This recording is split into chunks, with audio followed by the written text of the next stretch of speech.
This is the Night Owls Disc Golf Podcast. I'm Shane. I'm JP. And I'm Ben. Hey guys, long time no see. Sorry we missed the podcast last week. We were in Vegas, and actually Ben wasn't quite in Vegas, but he had sure heck of a time getting there. So that's why we missed it last week.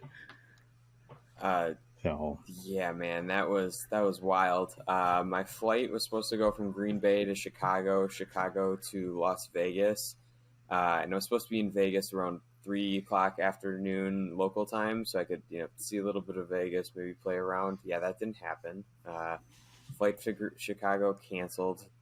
Took a bus 4.5 hours to Chicago, and then got on a flight in Chicago at 8 p.m. local time and arrived at 10 p.m. Las Vegas, and then hit the pillow hard.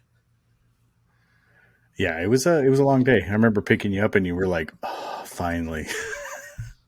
I think my exact words were, "Get me to a bed." Yeah, exactly. Exactly.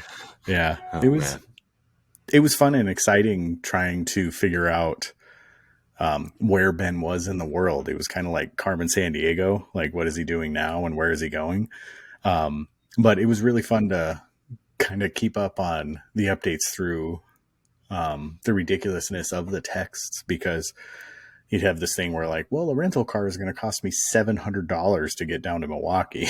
Like, wait, no, try Madison. Nothing out of Madison. They just shut down the airport. Nothing out of Appleton. They shut down it was nuts, like every little thing. But you made it. And we appreciate it. I have no thought-provoking question today. So we're just going to kind of jump into it. Thrower, hanger, flipper. What'd you guys buy? I'll go first. Yesterday, Brazos, I don't know what the plural is, what do they call them, the plural. Those dropped for Ranger Team and Alpha and Bravo. So I picked up a Brazos yesterday. I gotta look. I don't think it's shipped yet.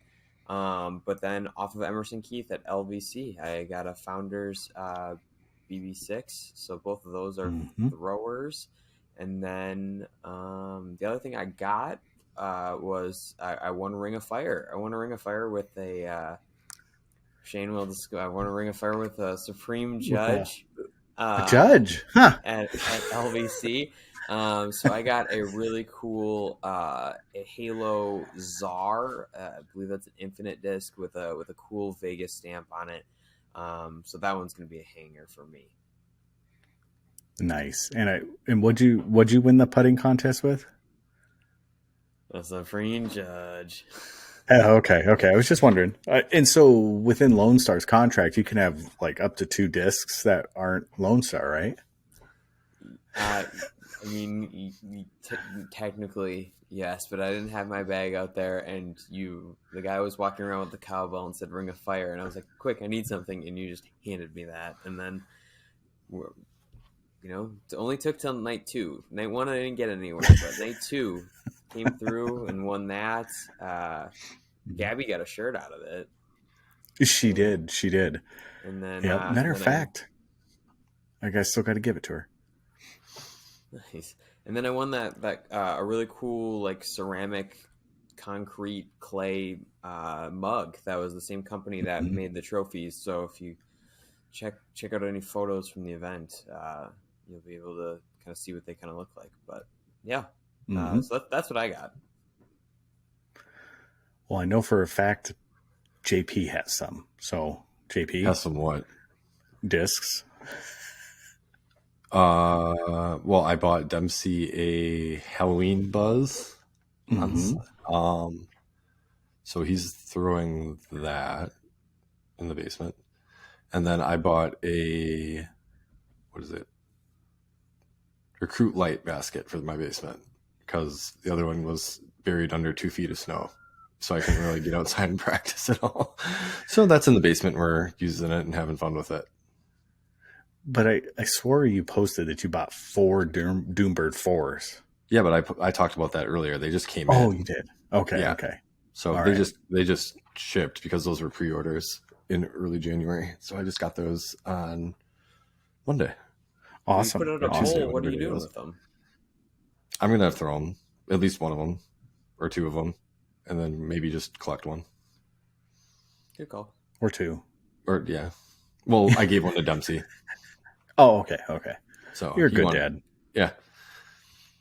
I gave him one with the not so pretty foil, just a matte black. Oh, okay. Okay. So it's like the ugly one, like, I don't really like this one. You can have it. Well, I was planning on giving him one anyway, but yeah, it happened to be the uglier one. The ugly duckling out of the birds. I'm sure he doesn't care.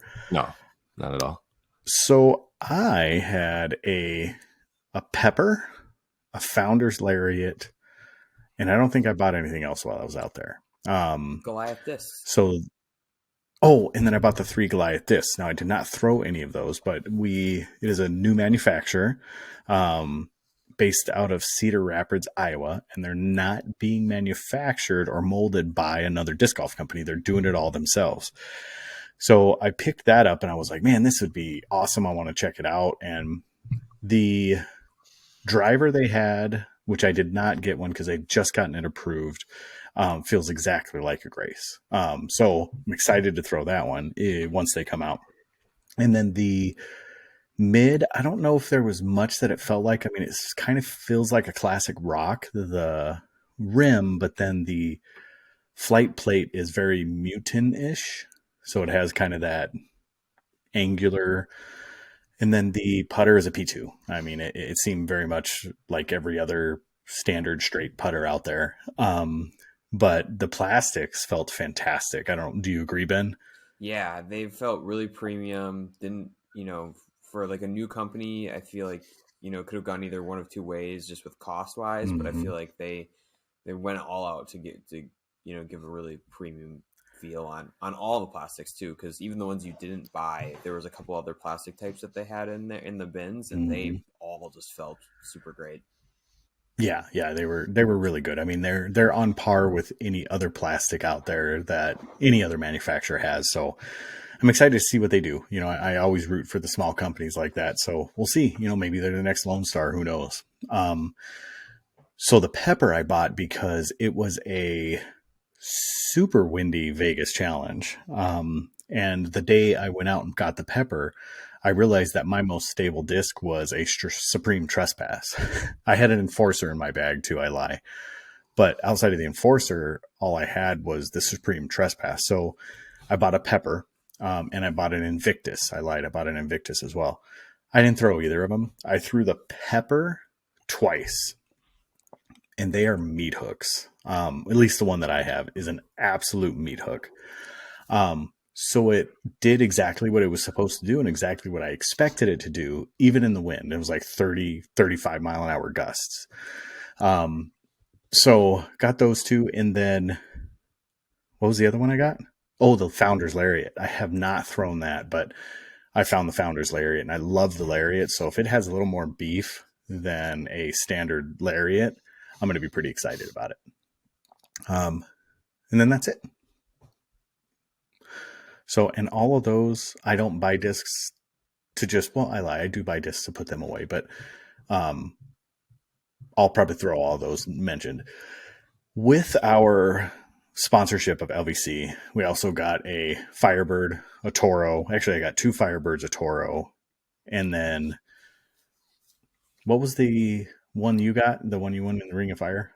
I won a Czar, but the other one that was in the pack, because I forgot to mention this as well, but it was a Millennium First Contact Vila, so it's kind of like an eagle. It's Calvin's Calvin's new disc. Yeah. Was it the Helios plastic or is it just the Quantum? Is that what it's called?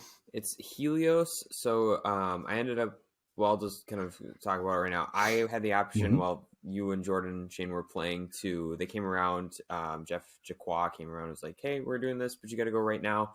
You got to have the opportunity to buy the Toro, the Firebird, and the Vila.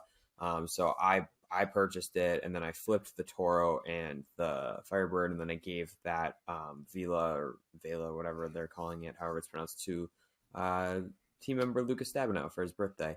But I'm assuming it's the Helios is what they're calling it, but it's pretty much just the Halo plastic from Innova. Yeah. So we got the Czar in the pack that I got, and a first run Charger. And the one I got was black with a silver stamp on it. And it was one of the two that were sitting on the table of like 7,000 of them. So it was beautiful discs. I liked them all. I haven't thrown any of them, but I'm interested to see what the Charger is, because supposedly it's the Shrike's bigger brother. But everybody that I'm hearing has thrown it. It's a Destroyer's bigger brother. So we'll see. Beef beyond belief. That's what I would assume too, especially for my arm. But yeah, so here's a preview. We're going to go over an LBC recap. We're going to talk Gannon Buhr. Yes, it has been talked about quite a bit, but we didn't get a chance to talk about it. So you'll just have to bear with us. We're going to talk WACO. We're going to make our picks. We have a PDGA's big announcement. Random question brought to you by Ben, and then we'll do some shop updates. So it'll be probably a shorter episode, but we do have the ability of making things a lot longer than they should be. So maybe not. So let's start with the LVC recap. Do you want to go over winners, Ben, since you were there? Yeah, I can do that. So we'll start on the FPO side, because that's what I watched first. Followed that that league card for a while. Katrina Allen taking it down for a second consecutive year. Wire-to-wire winner. I saw that from Statmando that she took the lead on her second hole of the tournament on round one and then never gave it up. Looked a little weary at times in the final round. Not that I thought that she was going to lose, but just she made it was going to be a little bit closer than what people kind of had thought going in.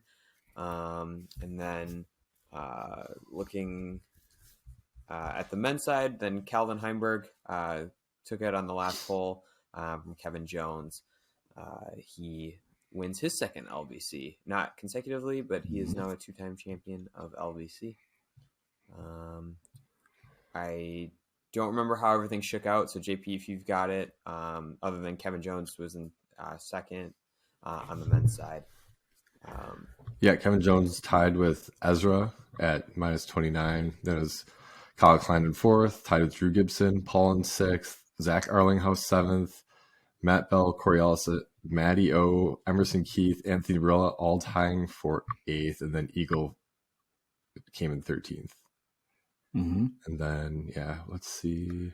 It was Katrina, Missy Gannon in second, Holland Hanley in third, who had the hot round, final round. She shot really well. I think a 10-16 rated unofficial round. Hannah Blomers and Ella Hansen tied in fourth, Haley King seventh, Haley King sixth, Jessica Wheat seventh, Owen Scoggins eighth, Jen Allen ninth, tied with Carolyn Henderson, who's kind of a new name, and Alexis Montano, kind of rounding things out. Hannah and Ella immediately had to go play a playoff hole on Infinite immediately after the round to go pick up the to determine who was going to get the final Throw Pink Women's Disc Golf Championship qualifier spot.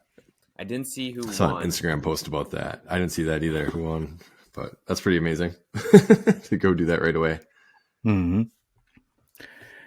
And so in FPO, I don't know if there's a ton to talk about. I don't know if there's a huge storyline there, just simply because Katrina Allen, I think the closest someone got was 3 strokes.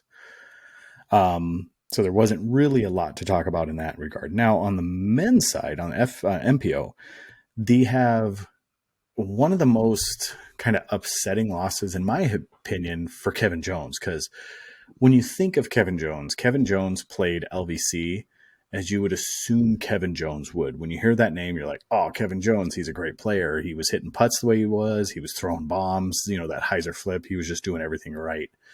It came down to the final round, and it seemed like he let up on the gas pedal a little bit. And that is where Calvin Heimberg decided he was going to mush it to the floor and just no regard, act like there was no break in it. So what I want to talk about is, why do you think Kevin Jones played the last few holes? And we'll specifically talk about 16 and 17. 18, I think he did the right thing. We'll specifically talk about 16 and 17. Why do you think he appeared to have laid up on those holes? Well, 17 he laid up. There's no question in my mind. Why on 16 as well? I don't know. Obviously, this is it's been a topic amongst other podcasts. Other people are trying to figure this one out as well. I think in his mind, I think for sure on 17, but I think 16, he might have been looking at statistics of like how it had played out in the previous round and how other people were playing it, and just decided to go with the majority and then force Calvin to do something incredible. Now, granted, I don't know, but like just looking at the statistic, I do know on 17, there was only 7 birdies on that hole, and only one person had put it inside the circle. So I think he was just being over conservative and forcing Calvin to do something. Like you said, Calvin just laid on the gas. I would agree with that, except for the fact that Calvin threw first on 17 and put it within 40 feet. And then Jones basically just chooses to throw a putter, grabs a putter, throws it to the landing zone, which is a safe play for anybody other than the top level pros, because to say that Jones doesn't have the type of distance to carry a 440-foot shot, he has that all day, every day. I mean, he aced, a 400-foot hole, didn't he? I mean, he fell to his knee, but like he aced a 400-foot hole. And it was downhill. There's certain circumstances that are completely different. But, man, why did he lay up? Like, it doesn't make sense, because it put him in a situation that he had to birdie 18 in order to force a tie, instead of being able to par 18 to force the tie. So I don't know. It just seems strange to me. Where's the mentality? Is this I'm not used to this spotlight? Weren't they tied going into 18? But no. Kevin parred. I thought Kevin saved par. No, Kevin bogeyed. On 17? Yeah, on 18, he ended up throwing out of bounds when he threw his putter at the basket. He ended up going out of bounds. They couldn't see it very well, but there's that little bit of water right behind, and I think he went into that. Yeah, but didn't he? So did he save par on 17 though? He saved par. Yeah, okay. But yeah, I mean that's. I think the result is neither here nor there. If he would have stayed on the gas, he would have had a cushion. Since he didn't stay on the gas, he didn't have the cushion. So he didn't remain in control of his game. He let someone else dictate what he needed to do in his game. That's kind of my perspective on it as watching it. I was a bit disappointed because I was super excited to see him win. I'm super excited to see Calvin win. I think that's fantastic as well.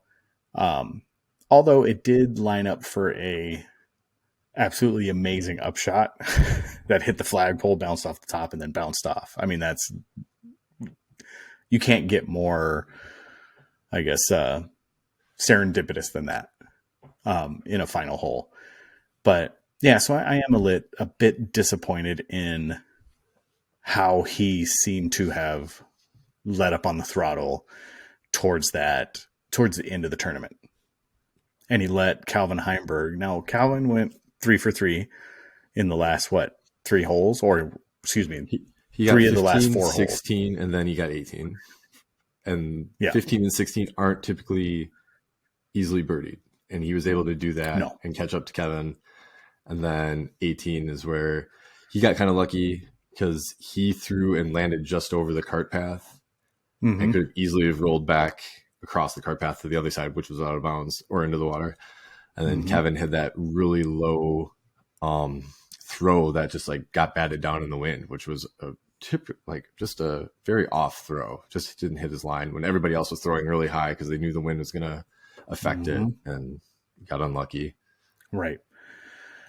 Yeah, and that throw for the cart path, like I know a lot of people are making a big deal out of that. I mean, that was still safe by 6 feet. Yes, it can pick up, it can roll. I mean, that can happen at any point, at any time. But I think a lot of people are making a big deal out of it. But that is one section it's one of the only sections on the entire course that the cart path is safe. So if you land on that cart path, you land on the cart path. There's no issues there.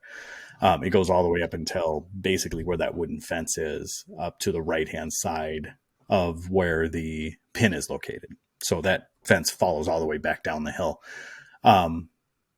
It's disappointing. It's disappointing to see that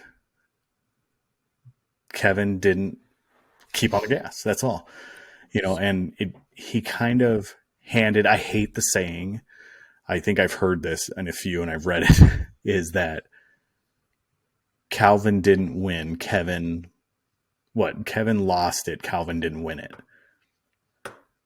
I hate that saying.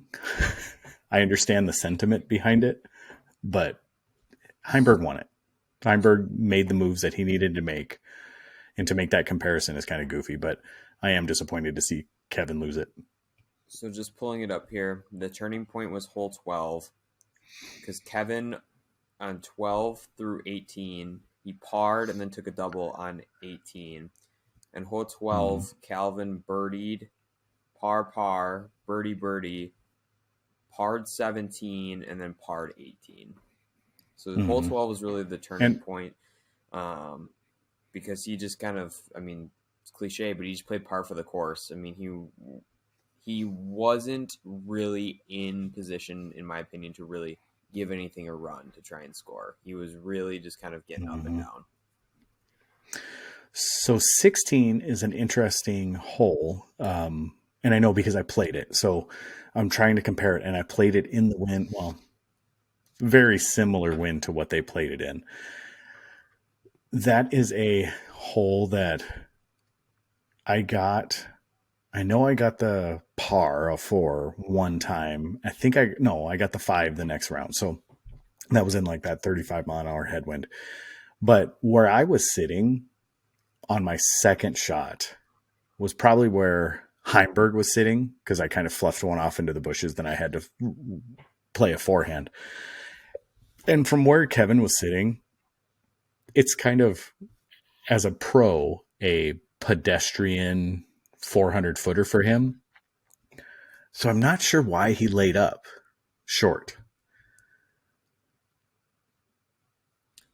The only thing I can think of is, I mean, wind doing weird things, because that hole is very long. So as the wind swirls, like that's the only thing I could think of, is if he tried to go for more distance and just cross paths of the wind on that fairway, beat it down. I mean, I don't know. I mean, because I was standing in one very particular spot, and like I said, it's a very long course or a long hole over that fairway, and the flag was moving at different ways at different times. There was some banners that were going back and forth, but it's all speculation. Yeah. So let's talk about OB and things getting hit by discs. So Kat had hit a cart and arguably could have gone back in, could have gone out or stayed out.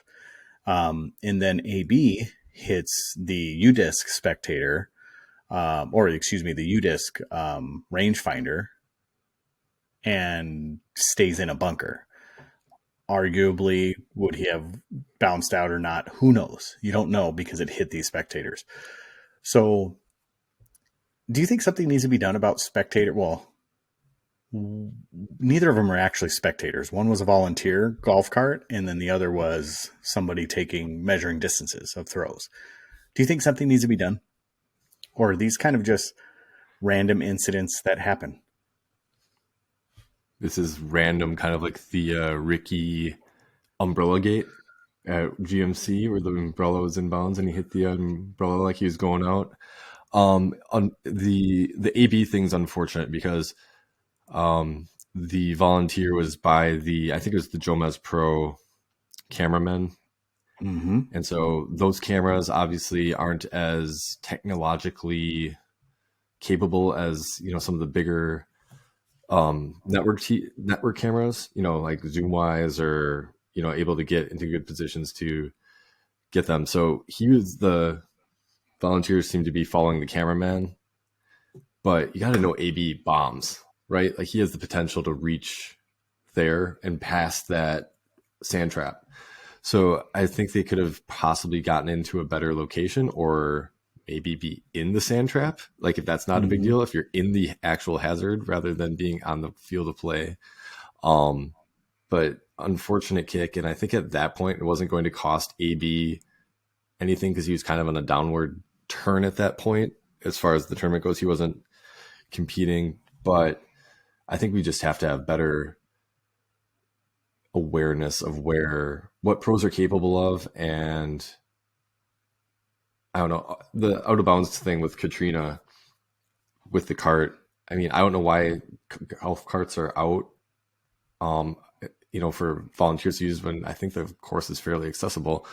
But like you said, if it was going to come back in, or it could have stayed out. I mean, it's out of bounds and it hits an object. I mean, it could have hit a wall, that's along the people's houses and stayed out. It's the same thing, or it's hit anybody.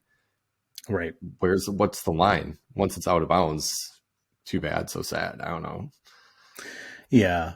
I think there's two arguments to be made. So I'll compare it to golf. Golf, people line the fairways like crazy. And if a ball hits a spectator and goes somewhere other than it shouldn't, you play that ball as it lies. I mean, we can harken back to, one of the icons of golf of, Shooter McGavin having to hit off of.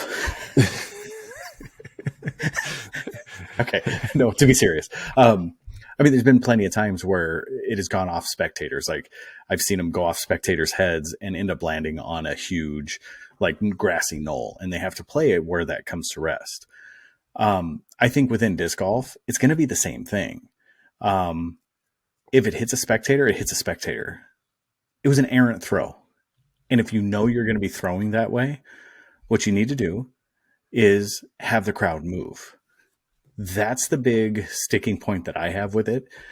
Golf has rangers, judges, whatever you want to call them, that you say, hey, I want these people to move, and these people will come in and help move them off of the line.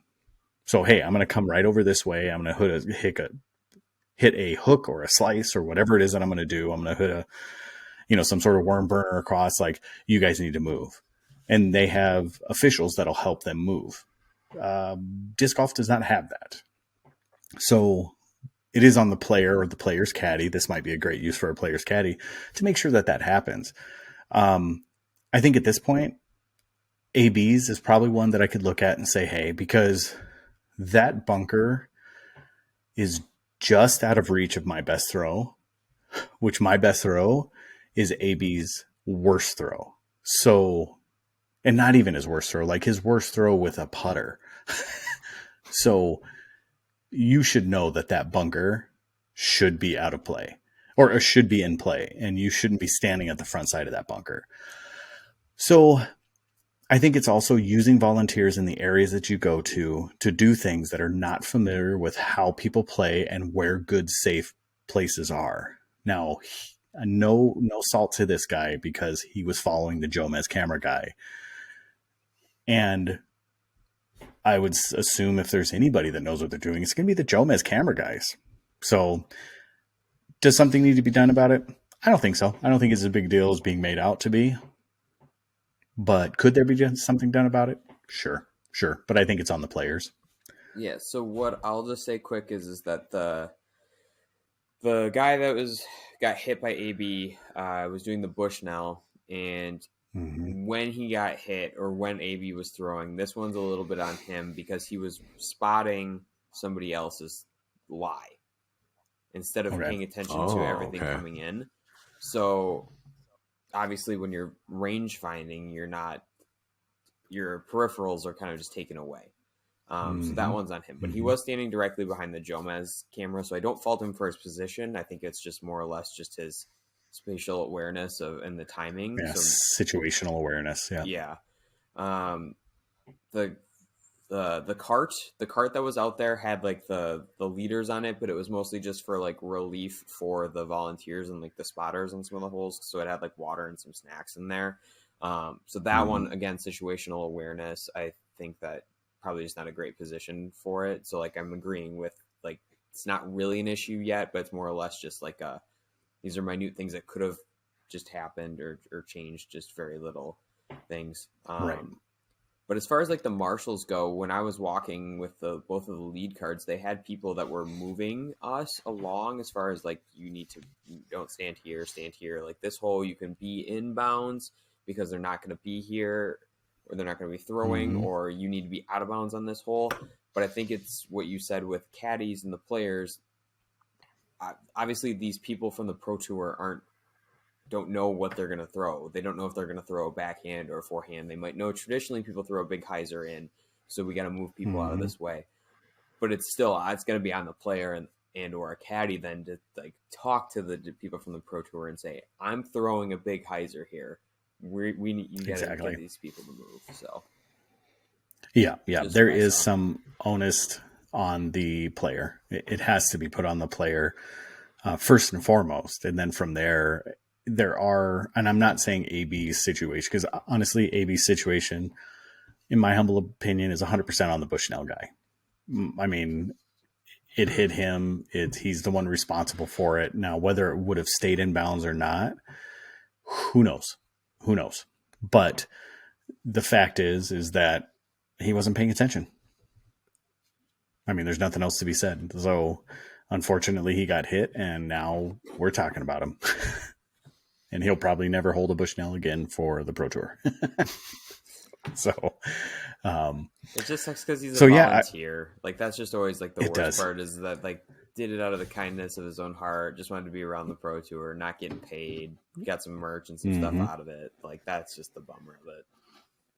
Yeah, it is. But it's also a bummer that was, in my humble opinion, I know JP said that AB was already out of it, but I think that was kind of the turning point at AB's round after watching it. That was where his demeanor and attitude and his shots just kind of fell off. I don't know if his attitude necessarily did, but definitely his demeanor fell off. So it was unfortunate. It really was. I was also rooting for him, highly rooting for him. Like I was like, that'd be great to see AB switch, take down the first Pro Tour, and everybody's, seeing who AB really is. So, all right. So recap. Should I go over my play? I don't know. Yeah. Is that something interesting? Yeah. So if you want it's to. your time to shine. Yeah. So I played the old guy division. Did pretty well. I did make cash. I got a cortisone shot on Monday. By Wednesday, I was feeling fantastic. Thursday, we teed off, and I did pretty darn well. Got myself into 19th position on the first day out of 78. Second day, actually just stayed exactly where I was. After playing Infinite, I didn't shoot very well there. And then third day was the crazy day with all the wind, horrible weather, and being that I was 19th, I was only 5 cards off the latest coming in. So we got to about hole 12, and it was like someone turned on a propeller from an airplane, and it was just nuts. So it was about, it was a little sooner than that, probably around hole 9. The hole that AB hit the Bushnell guy on. The wind picked up, but it was a tailwind at that point, so it wasn't really that big of a deal. So we make the turn, and hole 11, you could feel it. Hole 12 was where we really felt it, which was the Paul Macbeth ace hole. So on hole 8, I threw drive, and I felt a little twinge, kind of like on my shoulder right in this area. And I played through, and every time I drove, the pain was a little worse. And then the pain was a little worse. And on hole 12 was when I felt it. I threw a shot and just like someone took a scalpel and stabbed me right in my lat, like my right below my shoulder in the lat, the latissimus dorsi for those of you, but right in my lat. And from that point forward, it was incredibly painful to throw any backhand. And for those of you that were there for the wind and those of you that weren't, throwing backhand into 30-mile-an-hour headwind with a really stable disc, you have to throw it hard. So I couldn't avoid but to throw it hard. So from that point forward, I made the turn and I was 5 under. Now we're playing the same layout that MPO plays. I was 5 under through, I believe I was 5 under up to, no, I was 4 under at 12. So I had lost one on hole 10 and then parred 11 and then 12. That's when it all went awry. So I was 4 under by that time. By the time I finished 18, I was 6 over. So from 4 under to 6 over, 10 stroke swing in that long. And I wasn't like my whole card. That happened to everybody. So I get back and I stayed in the money. It stayed in the cash. And I actually went up to 15th in that round with a 6 over. That's how bad the weather was. Or 15th. I don't know. It was 15th or 16th I started out. So I was on 3rd card going out the next day. So it must have been, no, 4th card going out. So it must have been, 15th or 16th. So final day, I wasn't even sure I was going to play. I mean, I think I told you, Ben, like, I'm not sure I'm going to be able to play. So the night before I got like any sort of topical ointment. I took ibuprofen. One of the gentlemen staying with us is a massage therapist, and he's like, okay, let me see if I can get this thing out, and did one of those deep tissue massages. And for those of you that may know me or don't know me, I've never had a massage in my life because I don't like people touching me. So I've never, ever once had a massage. Like, believe it or not, 41 years old, almost 41 years old, never had a massage. And so Aaron gives me a massage, like does one of those deep tissue massages. And I'm like, this is garbage. Like, why am I doing this? This hurts so much the whole time I'm sitting there. I mean, like in pain. And I felt a little relief after he's done. And I was like, this is great. Wake up the next morning and I feel so much better. I go out to the course, start to warm up, and it tightens right back up. So I go to the tent. There's a massage therapist in the tent, and I have her kind of work on it. But she comes at it from like where my pec is, like in my armpit. One of the most painful things I've ever felt in my life. I don't know if you've ever had anybody massage a muscle on your back from the front. It hurts so bad.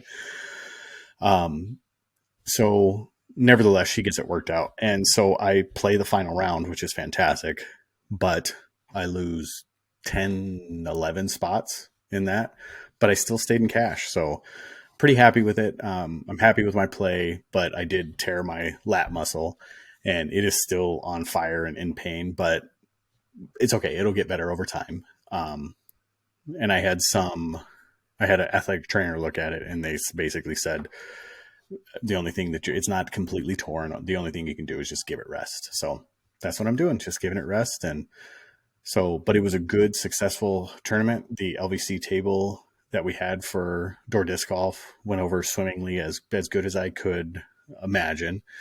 We know what to change for next year. We know what to bring for next year, and we plan on being there next year. So I think outside of that, I think that's about it. It's a good time. Anything else? Thoroughly enjoyed it myself. Good. All right. So glad to hear you guys had fun. Hey, we offered. You just said the post office wouldn't give you time off. Yeah, that's hard to get off. That's time of year. All right. So Gannon Buhr and Prodigy, how much do we really want to talk about this? Other than that, Prodigy is suing Gannon Buhr for breach of contract. I mean, other than what's kind of already out there, I can just kind of speak to the demeanor of Gannon over the weekend, because at the table across from us was a company based out of Iowa, and Gannon was rolling with those guys.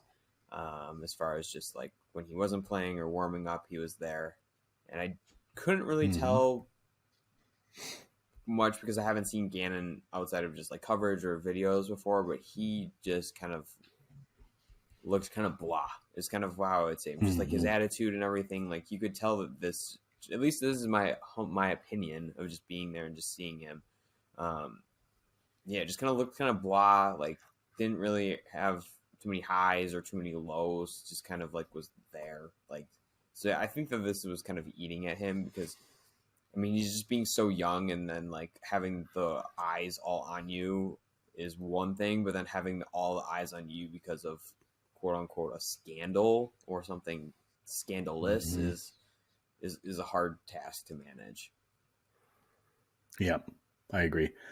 I would second the feeling that Gannon seemed to be a bit aloof because of what was going on.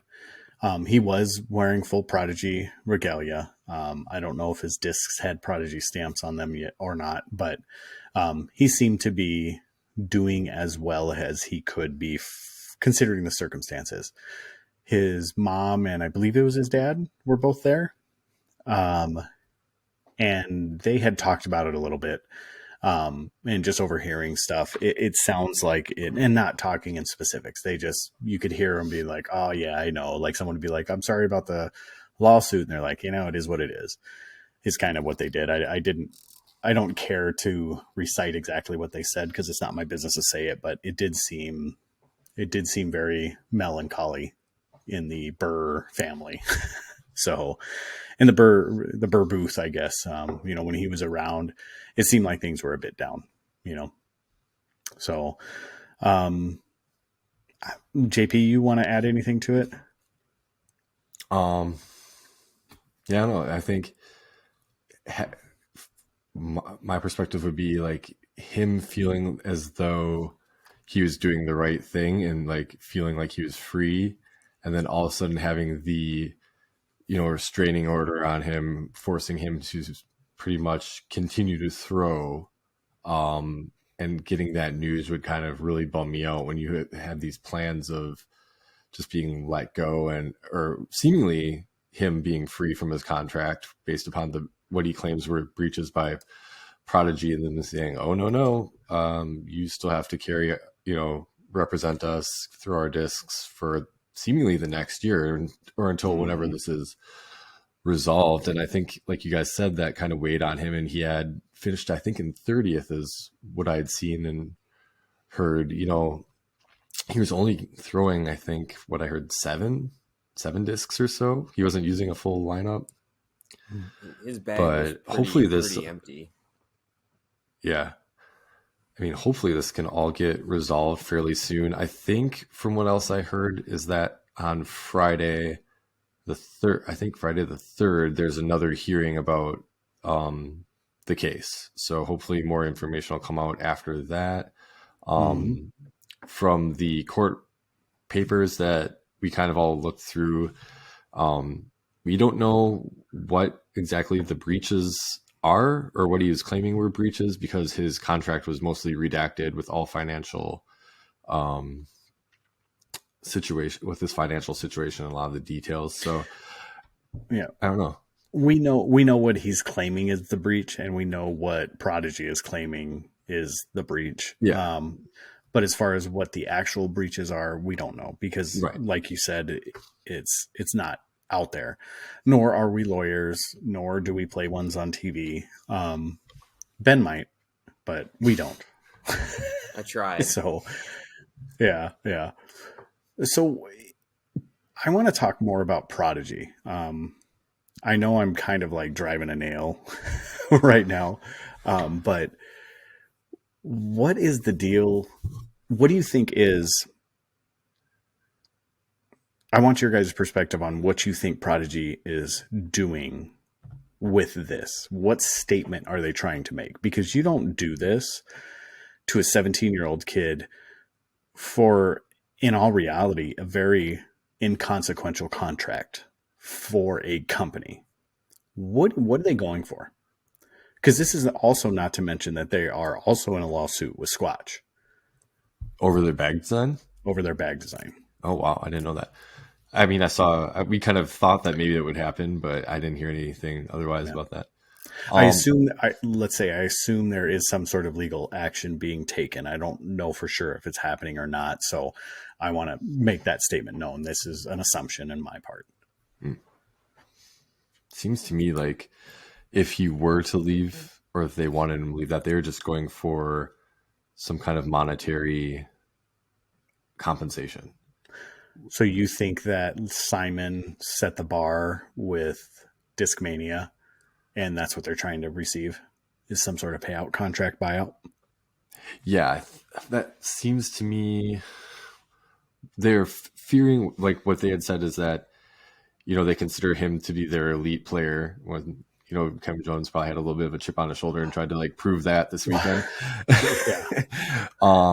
But their fear was that, they'd be losing out on disc sales and any other promotion they could use with Gannon, and that would cause them cost them monetary stake in the market. And hard to say if it would or not.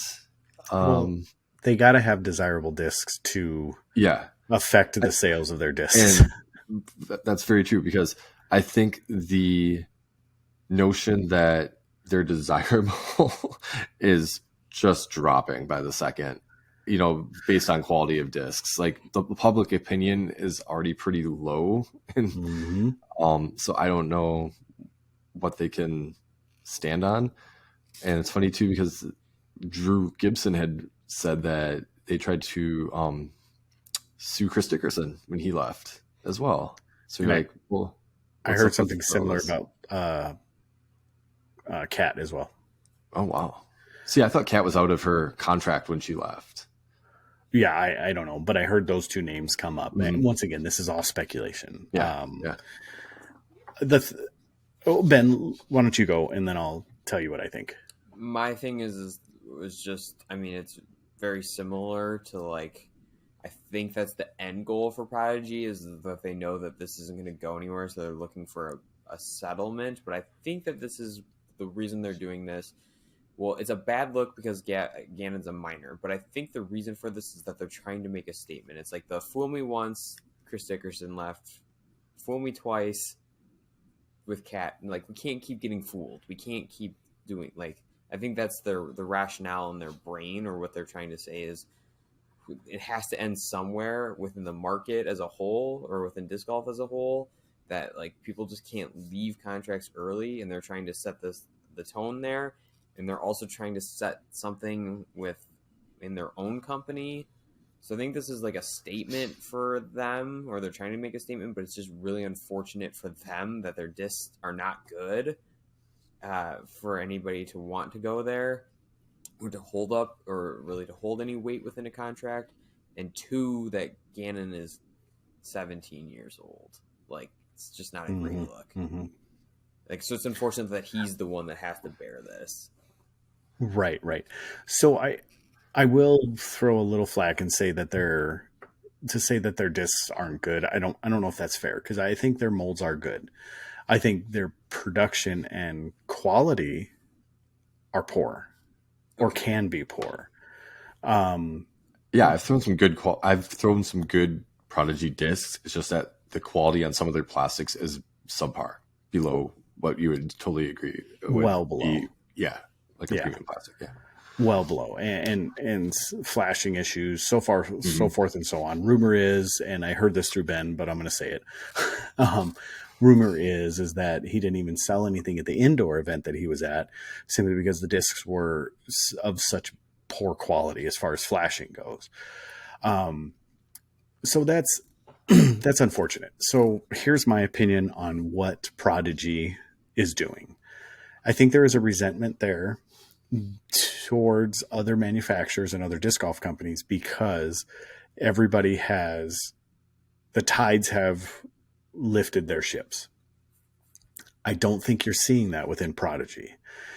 And I think there's a resentment to the market in that regard. And I think these are these last stitch efforts of a company in trouble trying to grab at whatever they can. Because if any rational thinking marketer says that a lawsuit against one of your endorsed players is smart or beneficial for the company, you should fire that person immediately.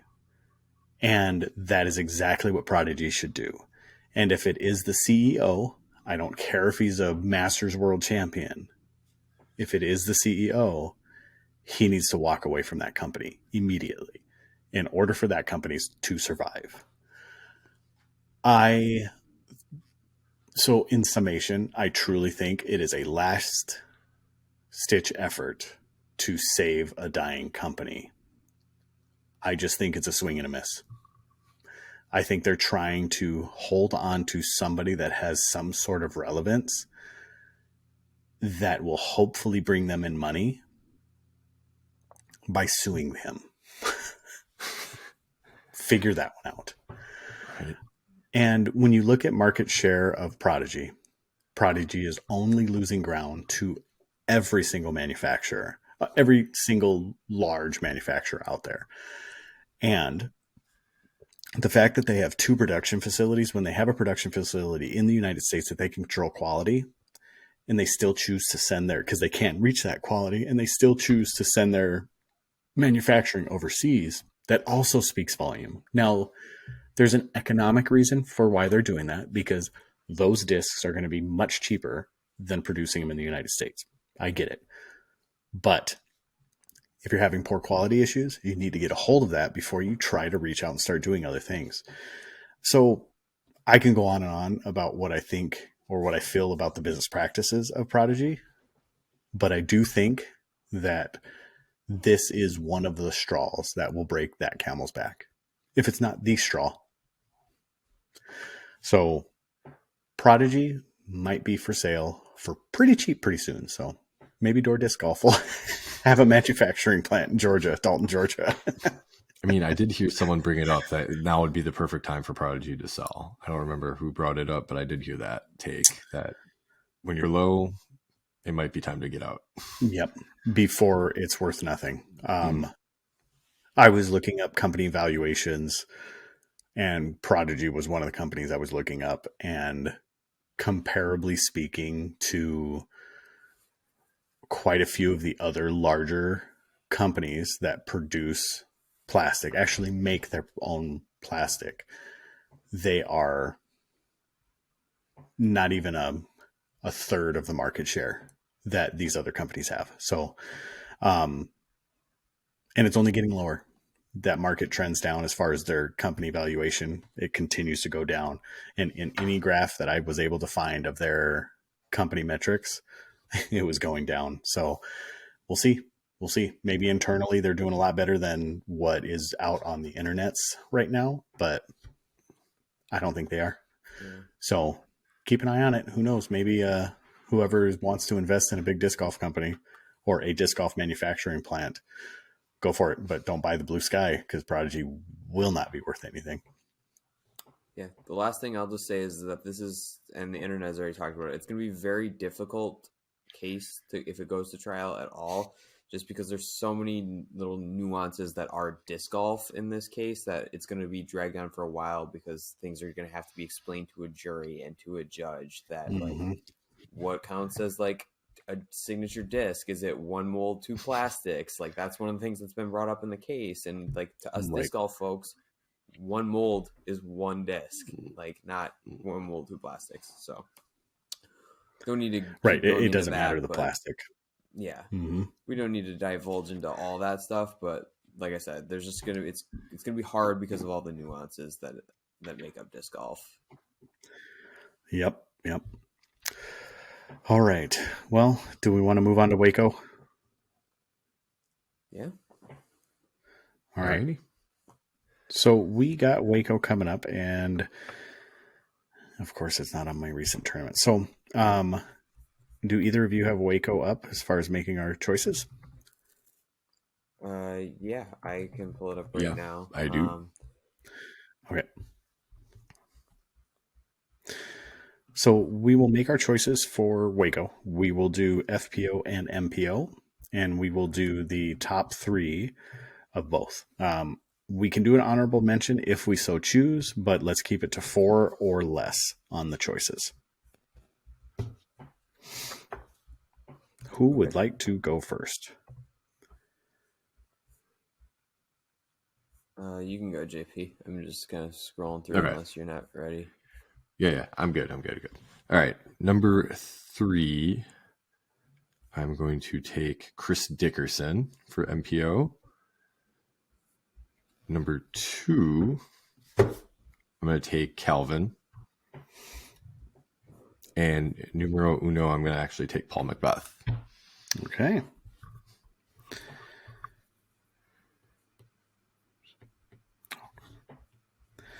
Do you want to go FPO picks right away, or do you want to Ben or I to take the next picks? Why don't we just go MPO and then we'll flip it around and do FPO? Okay. I'll go ahead next. So I am going to take P. McBee in 3. I'm going to take Heimberg in 2. And as long as Matty O is playing, I'm going to take him for the win.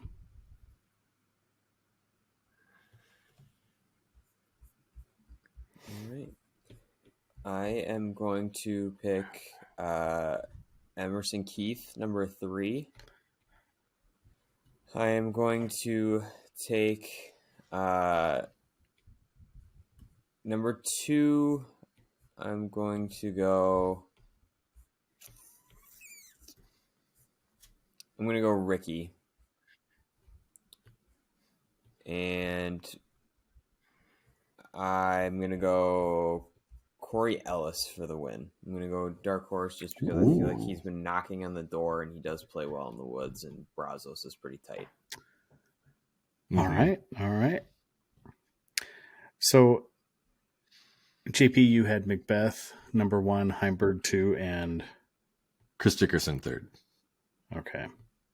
Perfect. All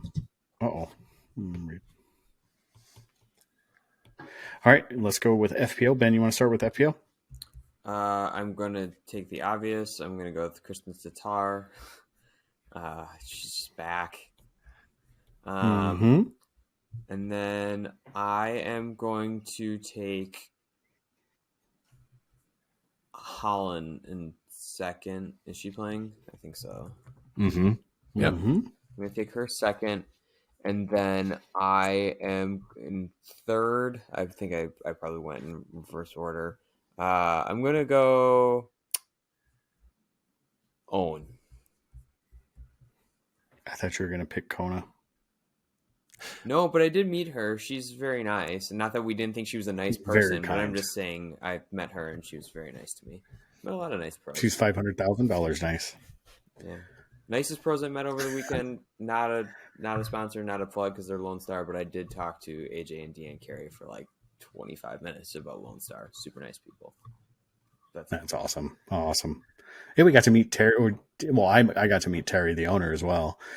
And then talk to all the 4 boys sitting around the table there slanging discs. So, JP, I'll go if you don't mind. Yep, go for it. Okay, I'm going to go with Handley to take it down. And 3rd place, I'm going to go with Hansen. And then for 2nd place, I am actually going to put Kat back in there. So I'm going to skip on Tatar. She'll be my honorable mention. I think very well she could be the person that wins it. The reason I'm not picking Tatar is because she still is saying that there are some elbow issues that she hasn't worked out yet. So we'll see how that plays out when she comes to WACO. Is Paige Pierce playing? And we all skipped over? It doesn't matter. Okay. I hate to say it. I didn't miss her at LVC. We actually talked about that. Honestly, I didn't even think about her. Yeah, we talked about that on the car ride back. That she wasn't necessarily missed, but it would have been interesting just because she's good for the field and she's good in that regard. But I agree. I'm resentful to the opinion that because Kristen and page weren't there, that it wasn't a real win for Kat. And I'm just like, come on. No. Like, I don't care. I don't, it was a win. A win is a win. She crushed too. Like, there's just no doubt about it. Like, she to go wire to wire. Like, it's not like she sneaked anything out. And other than a select few holes, her putt was nails. She was hitting him from all ranges. Just amazing. All right, JP, what's your choice? Okay. Third place, I'm going to take Missy. Mm-hmm. Second, I think I'm going to go with, I want to say Valerie Mondahano. It's a risky choice with her coming back. I did see her on the bag with Alexis. She was caddying. She was all over the place. Yeah. And then first place, I'm going to say, I'm going to go dark horse and, well, not really. I was going to say Macy Valadiaz, but she'll be my wild card, my honorable mention. Macy's honorable mention, not the winner. No. Okay. I was thinking about it. I'm just Holland to win. Holland Hanley. Holland, good choice. Friend of the podcast. All right. To recap, JP, you have Macbeth, Heimberg, Dickerson, Holland, Mandahano, Alexis, and Missy. Ben, you have Corey Ellis, Ricky, and Keith, and then Tatar, Holland, and Owen. I am taking Matteo, Heimberg, Macbeth, and then Handley, Cat, and Hansen. I feel like these are very strange picks for this year, but we just don't know how things are going to shake out, so they could be fantastic. Just looking at the list. Paige usually does. Oh, go for it, Ben. I was just going to say, just looking at the list, it looks like Nate Perkins is playing, so that'll be our first taste of what he's throwing now that he's now this Mania. So that'll be, because he didn't play LVC. Again, not a person that we really missed, but still, I mean, it's just interesting from a standpoint of if he's going to, throw some of those old reliables or if he's going to kind of mix in some other stuff. So we'll see. He, I thought, might have been picked up for coverage for the Pro Tour to be, that on the field in the field reporter, during this event. But yeah, interesting that he's going to be there throwing. It's because they listen to our podcast, so they respect our opinion when we say he's. Sorry, I had something white on my collar. Did you see that? For you YouTube folks, you can see me like freak out about this like white thing on my collar. All right. So PDGA hit a milestone. Not only did they change their logo, but 250,000 members. And that's not active members. That's just total members through the history of PDGA. So this is 1983? That's an impressive number, considering 2016 was when I officially joined the PDGA and got a number, kind of broke down and paid the $50. And I'm 80,000, more 81406. Or 81407, excuse me. 8406 is Jordan. So that's amazing. I mean, what's that? 6 years? No, 7 years? And then I got my number officially got it in spring of 2021, and I'm 164,995. So, that's a big jump right even there between our numbers. Mm-hmm. Mm-hmm. And that was 5 years. And JP, where's yours at? I'm 103, 102. And I think I got mine in 2017 or 18. Yeah, that was the first springtime, right? Yeah, I think, or the second springtime, because I think I didn't play. I don't think I had a PDGA number during the first one, so it might have been the second one. Yeah, it was the second one. That was 2018. So, yeah, that's crazy numbers. I mean, that's really awesome. It shows you the growth of the sport. It does show you that it is continuing to climb because we just hit 200,000 members. I don't know the exact date, but it was last year. Mm-hmm. So we've gained 50,000 more members within a year's time. So That's awesome. That's great for the sport. I'm super happy about it. And I hope you guys are too, because we have a podcast and we have a store. So it helps. It And helps. events. The more And we people run we have events. and All events, these I people mean, can come play these events and get a rating and track right? their progress. It's great. Exactly. It's a great thing. So as much as we say there needs to be another entity in disc golf to be a rules agent, um, I'm really glad PDJ is there because they do a lot. They help with education. They help bringing new people in. So I think they're a fantastic organization. And for $50, you get a disc, you get a little badge, you get what else? Like stickers, you get all that stuff. I mean, Well, and you get discounts at certain hotels, and I think car rentals, and there's a little other perks you get along with it. I should have whipped out my card when I was trying to get a car to go to Chicago. I could have saw what I could get. Yeah, I don't remember if it's with a certain company, but yeah, you definitely get a percentage off. So that's all good stuff. So congratulations, PDGA, for the 250,000 members. All right. Team merch on a manufacturer level. So I told Ben that I could turn this into a topic, and I can. The reason why I'm saying this is because what is the money grab, or what I feel is a money grab for manufacturers by putting out sites that are through the manufacturer to sell team merch. So individuals on Team Discraft, basically all their high-level players have on the team page for Discraft all their merch and all their stuff. Why don't they push it out to the thousands of stores that are in the United States? Why don't they give us an option to buy all these things? Why don't they push these products out to us?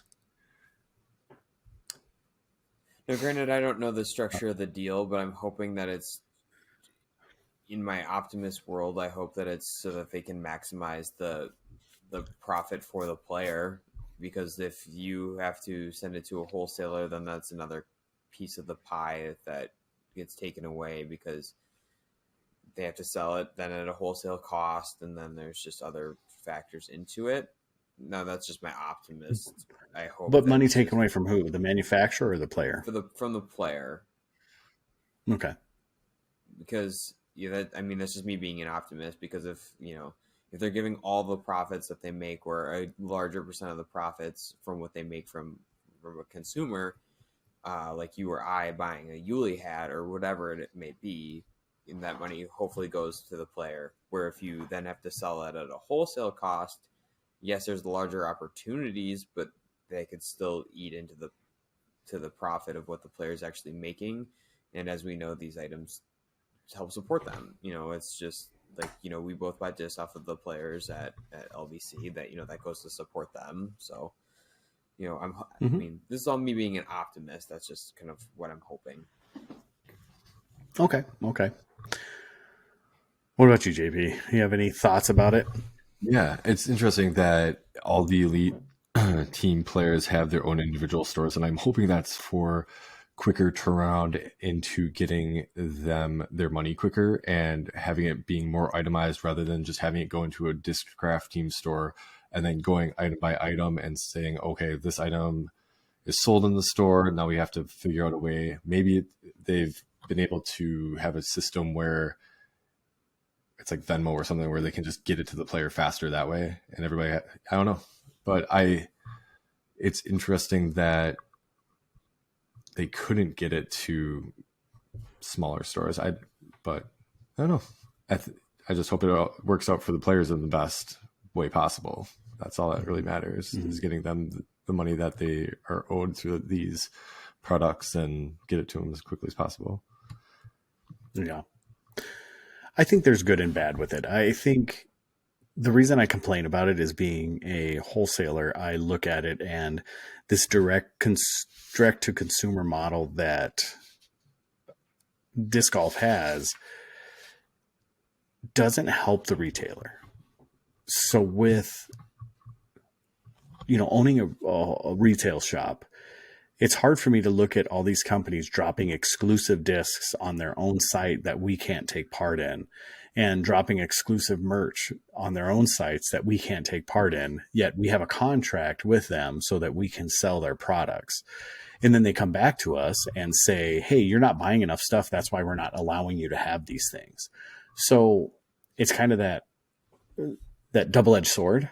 We get the opportunity to get certain things, but then we're not given the opportunity to get other things, which are the high selling, high market things where we could turn a ton of them. And then when we want certain things that are at a certain level, we can't get them. So it's like, you're battling with this. So it's a weird thing to compete with as a wholesaler when I'm competing with the people that I'm buying the product from. It's just hard as a retailer. So when I look at the team stamp stuff, I think that's fantastic stuff. But over the years, they have just pushed team stuff out to us. And every time we get a box, it has team stuff in there. We don't get to choose whether we have the team stuff or not in it. They give us the team stuff. So that is guaranteed dollars going into the pockets of these players. Why not just push more team stuff out to us? Or give us an opportunity to grab more team stuff. I don't know. It seems a little underhanded to me. It seems a little greedy to me. If it is what Ben says, then I'm for it 100%. If it's a way to keep our hands off the disc so the players get more money, I still want the opportunity to sell these things, but that's awesome. The players are getting more money. That's only going to keep them on the road longer. That's going to keep them in the sport. That's going to keep them, on the coverage. So it's only good for the sport, but it sucks as a retailer that we can't bring in all this stuff to sell to our customers. Yeah, maybe you never know. I mean, the store just dropped. The store just dropped recently, like very recently, like the teamdiscraft.com store. So you never know. It might open up to wholesale soon. I would hope that you would at least be able to, if you're not bringing in the disc, because that's out of obviously what we've talked about in the past before. Like a lot of that's out of your control. You just get a box from Discraft, and it's right. Well, hopefully you might be able to order some of like the other things, like Adam Hammis sweatshirts, because he's one of our own. He's a Wisconsin guy, or like the Yulee patch. Like just some of these other things would be cool to bring in, so players can support their favorite pros in that regard. Right. So now with the negative Nancy out of the way, I think it's awesome. I'm really glad that all these players get the support from their manufacturer. And I think it's also awesome that the players don't have to deal with setting up their own stores and trying to promote their own stores and market their own stores and break into a market that is absolutely flooded and trying to make a living online.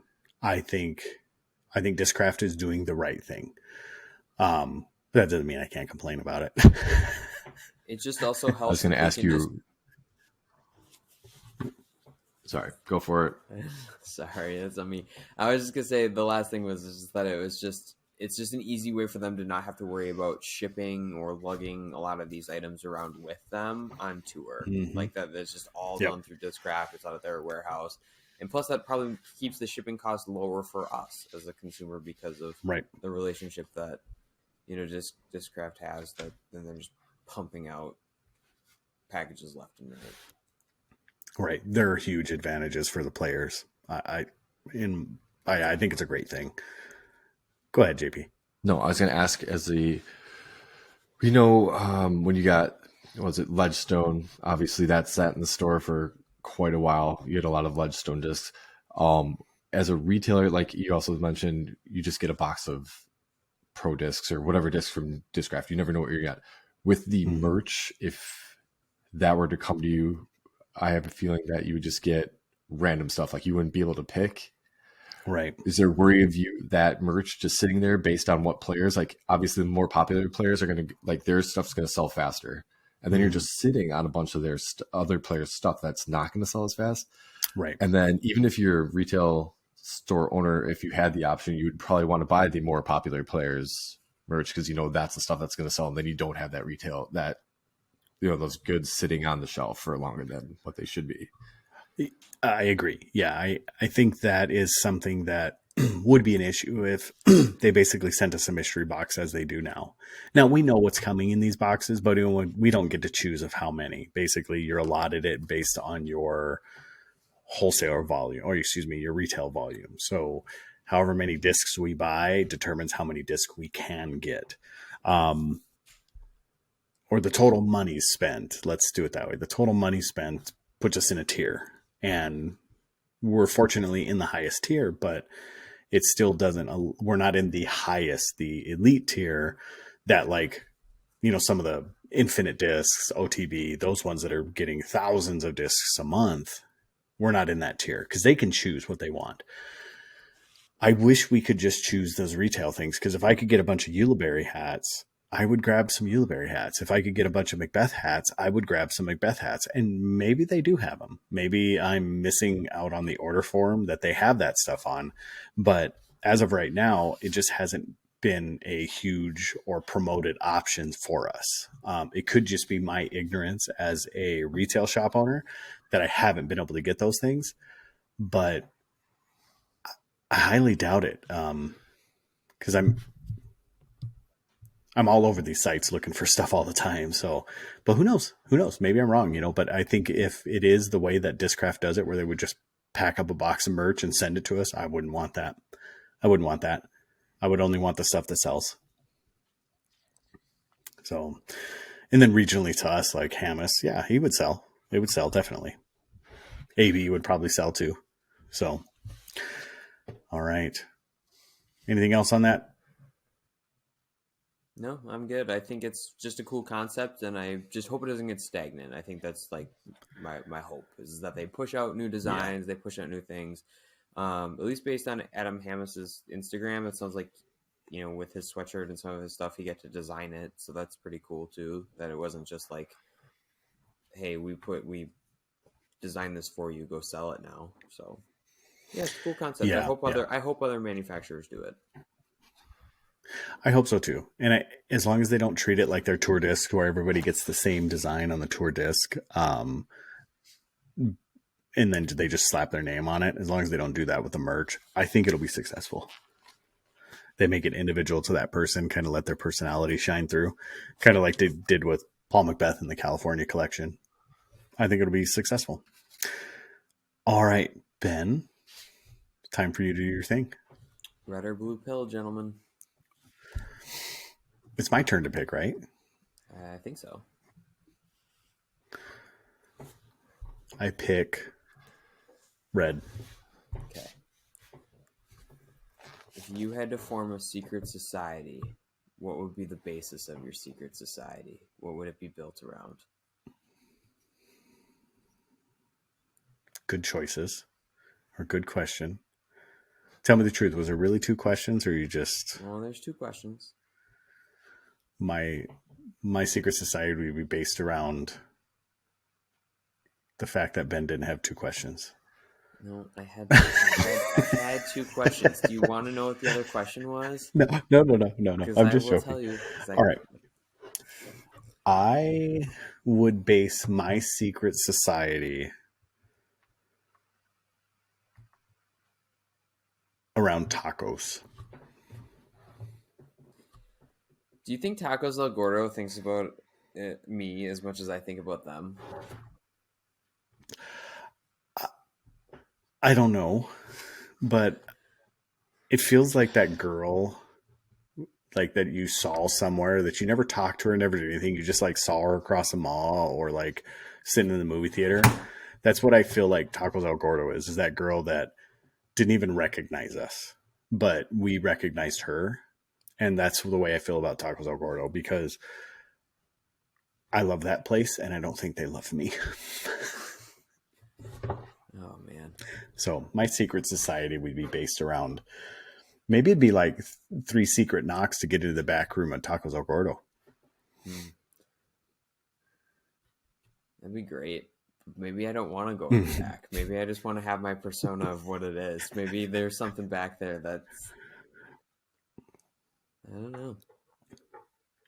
Yeah, that's kind of, we don't talk about Bruno in that regard because it's a secret society. Correct. And honestly, I don't care what's going on in the back room if it tastes that good.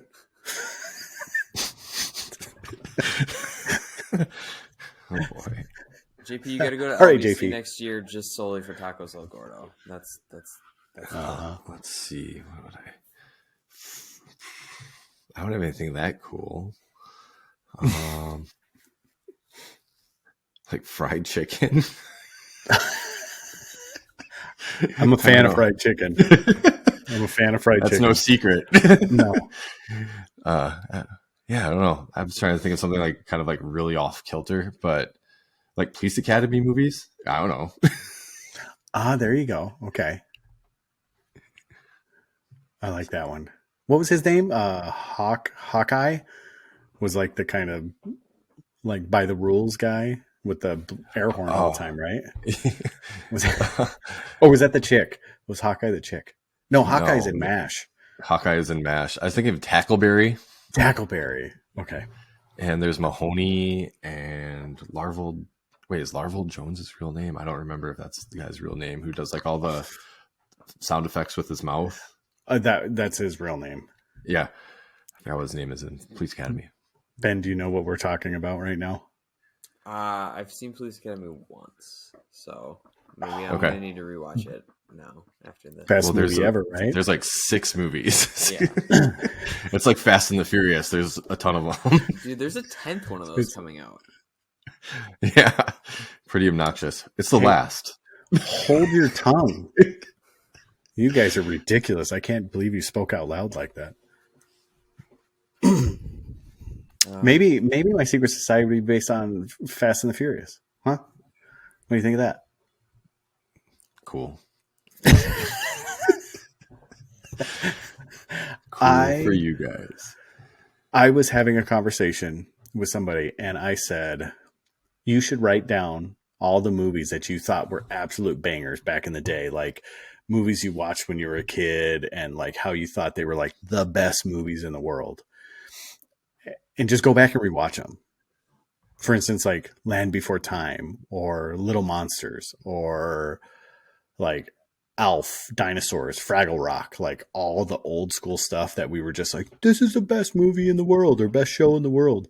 I bet you if you go back, that list is going to get really short. I could see that. Yeah, for sure. Oh. All right. Ben, why don't you answer the question? What would your secret society be based off of? My secret society, well, I could do 2. I could do one that's disc golf related and one that's not. The one that's disc golf related is that a change of your mini can change your round. So I always have in my bag at least 4 minis, because if the putting stroke's not there or up shots aren't there, change your mini. You might change the vibe of the card. So, do you know that I don't mark my discs? I not even in tournament play. Never mark my disc. I leave the disc where it is. The only time I use a mini is if I go OB, or I need to use the disc that's down. So I always carry my mini in my back pocket. I've had the same mini since I started, but I don't, even in the circle, if I'm putting, won't pick up a mini. I mean, won't pick up the disc. Hey, that's why I always have at least 2 putters. Those 3 inches might help. You never know. It's like 9 inches. It's like 9. Come on. That sounds weird. We should stop talking about inches. She said. Oh, I knew you were going to come with that. Yeah. All right. So shop updates, doordisc.com. So keep in mind, door_disc_golf, night_owl_pod, and then doordisc.com. And you can also find us on YouTube, Doordisc Golf. So Clash discs is coming in. Ben is working with Bobby to get the discs for the Clash at the Creek. And we ordered some extras that will be going into the shop. So we should have roughly about 60 discs that'll be for sale through the shop. Extra. And Ben, we did order 4 molds, and those molds are... You're going to put me on the spot because people at Putting League asked me what they were, and I was keeping it a secret. Then you don't have to then. No, it's a secret. Here's what I'll do. Shh, don't say anything. Here's what I'll say. It's 2 distance drivers, a fairway driver, and a mid. So Clash doesn't have an extensive lineup, but you can kind of do what they are. On a personal note, I always try no putters. Maybe. Oh no, I thought he said honey. But on a personal note, for tournaments, I try and pick this that everybody can use. So that's kind of the vibe. Doesn't matter your level of play. Cookie. You can pick a disc that can go in your bag and give you an experience with some Clash discs. And don't worry, I argued and got him to submit to a more overstable disc for the bigger arms. And for the people that don't have big arms, they just want to throw stuff that the pros throw. All right. We do have the huge Lone Star disc order coming in. They're just behind in production as we thought. We were assured by Mr. One Josh Hofstra that that's not the case, but for sure I received an email back that they are behind by quite a bit because they're getting such a flux of orders. So we should have that. They're hoping to ship by the end of this week, if not the beginning of next week. And then they said, if you need stuff now, go to our wholesale site or our Shopify site, which ultimately was at Discs Unlimited. And I kind of felt offended by that for absolutely no reason. But I was just like, why would you redirect me to another wholesaler instead of ordering them through you? I've been ordering from you from the beginning. So then, and we got our S-Line Discmania stuff in. So the PDs, DD3s, and FDs. And I'll tell you what, I was able to hold and throw an FD. They are magical. They're exactly what I would hope for in an S-Line FD. They are not, I repeat, they are not like the OG S-Line FDs. They are what I would consider probably a little closer to the OG C-Line FD. But I'm assuming they're going to beat in and probably become more like an OG S-Line. So there you go. For any of those of you that have been throwing them for that long, that's what they'll be. So I'm excited. It'll probably go in my bag, and I'm going to layer a whole bunch of straight fairways because that's who I am. Anything else? I'm waiting for you, JP. No. I don't have any information. JP, you're letting the people down. I don't know if I am anymore. I think you are. I think there's so much anticipation now for this OnlyFans page. Okay. Hey, people give a hoot, okay? Okay. So do night owls. Exactly. Yeah. All right. Well, with that being said, keep us up par. Peace. Ben, you have to hit the leave button. I'm hitting it. Yeah.